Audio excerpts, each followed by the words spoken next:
closing in on the 2-week mark ahead of Utah's Republican primary election for the governor's race. But with this pandemic, these final days will be anything but ordinary. Political specialist Lad Egan is live with more on what we can expect from the candidates going forward. Lad?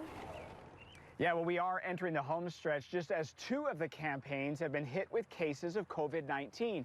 That includes John Huntsman Jr. and 5 of his staff members, all testing positive. Also on the campaign of Thomas Wright, 1 staff member testing positive. But Mr. Wright himself told me today that he received test results back just today and that he tested negative for the virus. All of this highlights just how disruptive the pandemic can be on running for office.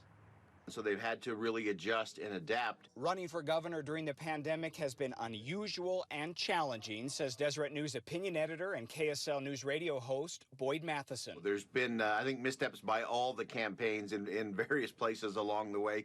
Gone are the days of big rallies and traditional campaign events, but voters have also been given some interesting insights. In a very unique way, this is actually a good way to test how good is this person going to be in a crisis for me if they happen to end up being my governor. Matheson says the 4 Republican primary candidates know this is a crucial time and a predictor of the November election. If you look at history, 40 years worth to be exact, it's pretty certain that whoever wins the primary June 30th is most likely to be Utah's next governor. And in these final couple of weeks, as COVID-19 cases continue to rise in Utah, Matheson says the campaigns need to show restraint and not appear reckless with health guidelines. Discipline is going to be the name of the game. Just because you can do something doesn't mean you should do something on a campaign. I think voters are going to be watching really close over the last couple of weeks to see what campaigns are willing to do.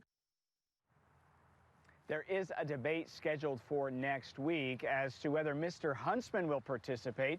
His campaign telling me today that he will definitely be involved, but they are trying to work out the details about how he will appear during that debate. And Ashley, technically voting is already underway since ballots have been arriving in mailboxes all week. Yeah, it just doesn't feel like election season, but it is. All right, Lad, thanks for that update.